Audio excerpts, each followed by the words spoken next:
Kobe Bryant a commis l'irréparable. Dans un hôtel du Colorado, il invite une employée à venir dans sa chambre. Elle accepte, des baisers consentis, mais l'ambiance change. Il bloque la porte, étranglement et...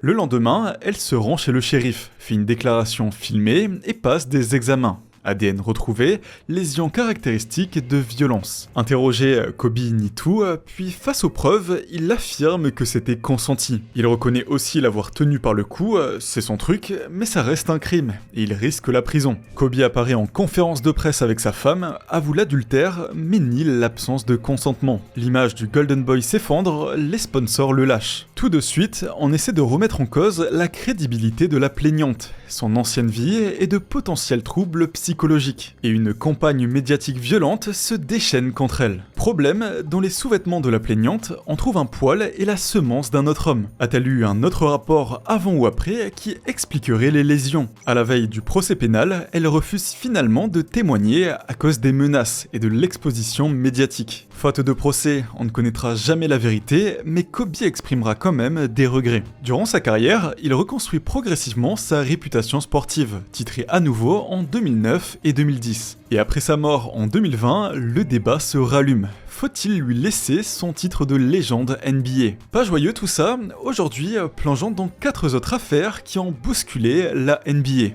Le complot de la draft. Au début des années 80, la NBA n'est pas le mastodonte qu'on connaît aujourd'hui. Les arènes sont à moitié vides, les audiences télé s'effondrent et, pire encore, la cocaïne ravage les vestiaires. C'est dans ce contexte qu'arrive David Stern pour sauver la ligue. Et pour ça, il a une vision très précise. Transformer la NBA en produit de divertissement mondial, avec des équipes compétitives dans les plus grandes villes américaines. Sauf que pour l'instant, le système de draft pose un énorme problème. Avant, le fonctionnement était simple, les 2 pires équipes de la ligue tirent au sort pour savoir qui aura le premier choix à la draft. Résultat, les propriétaires ont vite compris qu'il valait mieux perdre volontairement pour décrocher le meilleur espoir universitaire. Alors, on vote pour un nouveau système, la loterie du draft. Désormais, les 7 équipes non qualifiées pour les playoffs auront toutes la même chance d'obtenir le premier choix, soit 14,3% de probabilité chacune. L'idée est brillante sur le papier, mais son timing, lui, est suspect, car cette année, un talent exceptionnel arrive sur le marché,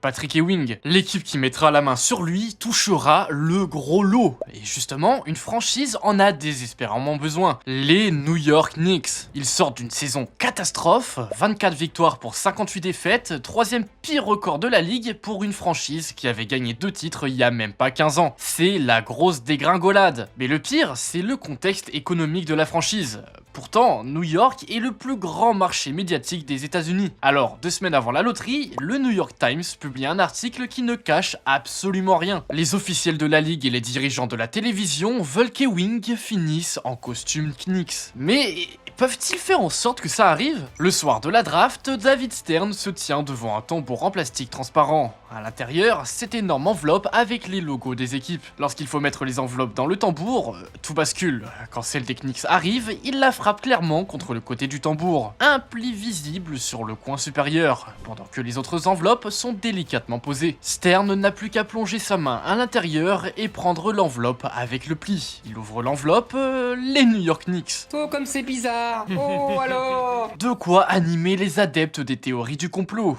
Une autre version circule, celle de l'enveloppe gelée. Avant d'arriver sur scène, l'enveloppe des Knicks aurait été placée au congélateur. Stern n'aurait eu qu'à la toucher pour la reconnaître et elle aurait été plus froide que les autres. Mais est-ce vraiment une preuve de quoi que ce soit? Monter une fraude de cette ampleur, c'est chaud. Pas un seul lanceur d'alerte, aucun des représentants des 6 autres équipes présentes n'a jamais accusé la ligue publiquement, aucun des 150 journalistes présents n'a rapporté d'irrégularités sur le moment. Et puis, il y a l'argument statistique. Une équipe sur 7 devait forcément gagner, les Knicks avaient juste 14,3% de chance, comme les autres. Rien d'improbable. Puis, si la NBA avait vraiment truqué la loterie, pourquoi n'aurait-elle pas aussi truqué la suite pour leur garantir un championnat? Parce que Ewing n'a jamais gagné avec New York. Une seule finale NBA en 1994, perdue contre Houston en 7 matchs. Les meilleures années des Knicks ont été gâchées par les Bulls de Michael Jordan. Donc ce serait un énorme gâchis. Honnêtement, on ne saura probablement jamais, aucune preuve concrète, aucun lanceur d'alerte, aucune confession. Si la NBA avait vraiment truqué cette loterie, c'était un plan bien raté. Depuis et après d'autres loteries suspectes, la NBA a considérablement amélioré la transparence. Désormais, ce sont des boules de ping-pong numérotées qui seront utilisées. Impossible de les identifier au toucher. Puis le processus est entièrement filmé et mis en ligne et les représentants des 30 équipes sont présents. Les 5 minutes qui ont changé la NBA. Les Pacers de l'Indiana mènent 97-82 contre les Pistons de Détroit, champions en titre. Plus que 45 secondes à jouer, le match est plié, mais dans 5 minutes, la NBA ne sera plus jamais la même. 6 mois plus tôt, les Pistons venaient de réaliser l'exploit. Champions NBA 2004, vainqueurs contre les Lakers de Shaq et Kobe. Pour y arriver, ils avaient éliminé les Pacers en finale de conférence Est 4-2. Une série tendue, violente, remplie de contacts durs. Les Pacers n'avaient pas digéré. Et pour ce nouveau match, ils veulent prendre une revanche. Alors ils arrivent avec un effectif renforcé. Ron Artest, 6ème au vote MVP l'année précédente. Stephen Jackson, l'un des meilleurs défenseur de la ligue. Jermaine O'Neal, All-Star dominant. Et Reggie Miller, la légende dans sa dernière saison. Bilan, 7 victoires, 2 défaites. Sur le papier, cette équipe peut détrôner les champions. Il reste 45 secondes, Ron Artest tente un lay-up et Ben Wallace le percute violemment. Wallace pousse Artest au visage avec ses 2 mains, il se relève prêt à répliquer et ses coéquipiers se précipitent pour les séparer. Une bagarre NBA classique. Sauf qu'Artest fait quelque chose d'inattendu. Il va s'allonger sur la table des scores. Les bras croisés, l'air détaché, selon lui, c'est une technique pour se calmer. La bagarre semble terminée, mais dans les gradins, un fan des Pistons, plusieurs bières dans le nez, lance sa tasse de Coca Light, qui frappe Artest en pleine poitrine. Il se lève d'un bond, la rage dans les yeux, et sans réfléchir, il se précipite dans les gradins. Sauf qu'il se trompe de cible. Il attrape un fan innocent,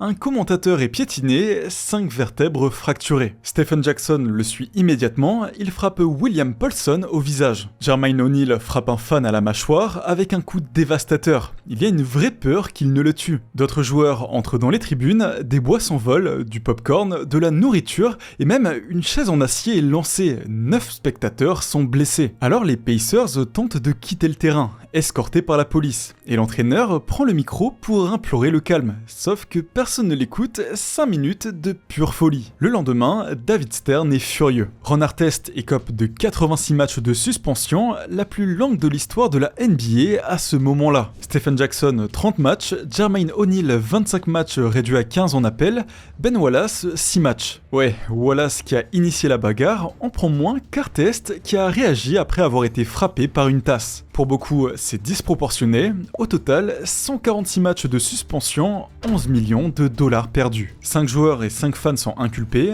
les joueurs ne contestent pas et écopent d'1 an de mise à l'épreuve et 60 heures de service communautaire. Du côté des fans, le lanceur de tasse prend 30 jours de prison et est banni à vie du stade. Celui qui a lancé la chaise, 2 ans de probation, 6 000 dollars de restitution. Pour les Pacers, c'est une catastrophe sportive. Cette équipe avait tout pour gagner le titre. Mais sans Artest pour 86 matchs et les autres suspendus, l'équipe est amputée. Aurait-il remporté le championnat 2005? C'est l'un des plus grands what-if de l'histoire de la NBA. Pour la ligue, c'est un électrochoc. De nouvelles directives sont annoncées, sécurité renforcée, restrictions sur l'alcool, 720 ml maximum par verre. 2 boissons maximum par personne, arrêt des ventes après le début du 4e quart. Même un code de conduite des fans avec 9 règles est affiché dans toutes les arénas.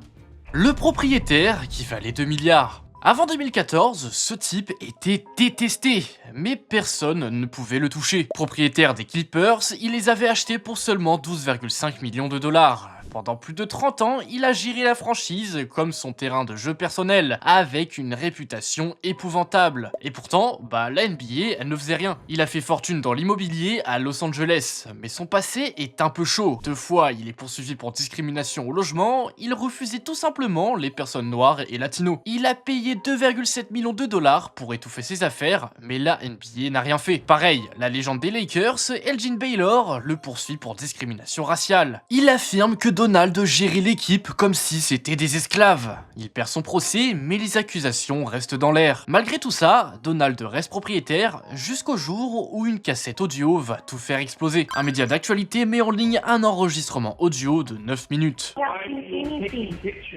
With minorities, why? What's wrong with minorities? What's wrong with black people? Nothing. What's wrong with It's like Hispanics? talking to an enemy. On y entend Donald s'en prendre à sa maîtresse, qui se présente comme son archiviste et enregistre tout. Il lui reproche d'apparaître avec Magic Johnson sur une photo Instagram et de s'associer avec des noirs. Il dit qu'elle peut faire ce qu'elle veut en privé, mais pas l'afficher ni les amener à ses matchs. Ironie du sort, la femme est elle-même noire et mexicaine. En plein playoff, les Clippers affrontent les Golden State Warriors. Les joueurs entrent sur le parquet pour l'échauffement. Tous jettent leur surmaillot au centre du terrain. Ils s'échauffent avec leur t-shirt rouge retourné à l'envers pour cacher le logo des Clippers. Ils envisagent même sérieusement de boycotter le prochain match. Et pendant ce temps, les sponsors fuient, car Max, Virgin America, State Farm, Kia s'en vont tous. Et ça fait mal financièrement. Ce qui permet à la NBA d'agir, Donald fait mal au business de toute la ligue. Adam Silver organise une conférence de presse historique. Il bannit Donald à vie. Il lui inflige également l'amende maximale autorisée par les règlements, 2,5 millions de dollars,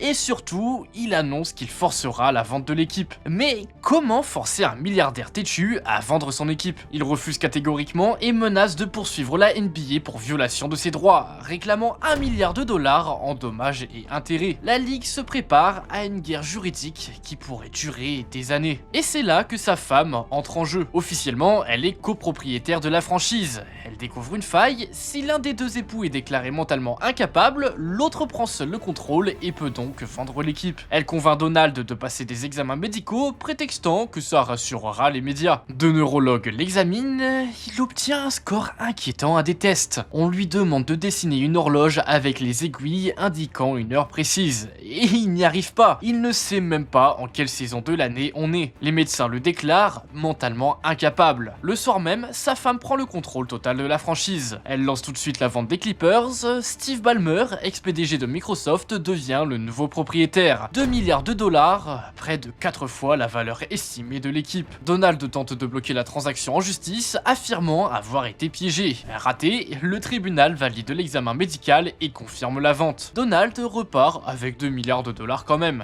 L'arbitre qui a trahi la NBA. Tim Donaghy est arbitre NBA depuis 13 ans, respecté, régulièrement assigné aux playoffs. Mais derrière cette façade irréprochable se cache un lourd secret. Son père avait arbitré pendant 30 ans, et il grandit avec ce rêve de devenir comme lui. Après des études à Villanova, il décroche le Graal, un contrat NBA. Pendant plus de 10 ans, tout roule, 772 matchs de saison régulière, des playoffs, une bonne réputation. Mais à un moment, quelque chose bascule. Tim développe une addiction aux paris sportifs et commence à parier sur la NBA. Forcément, son taux de réussite est anormalement élevé, il connaît les arbitres assignés à l'avance, il connaît les tensions entre joueurs et arbitres, et les bookmakers remarquent ce pattern étrange. C'est James Battista qui découvre ça. Il a des connexions avec la famille mafieuse Gambino à New York, c'est une opportunité en or. On met en place une structure et Tim gagnera 2000 $ par prédiction gagnante. Il transmet ses pronos à Battista qui partage ses informations avec le crime organisé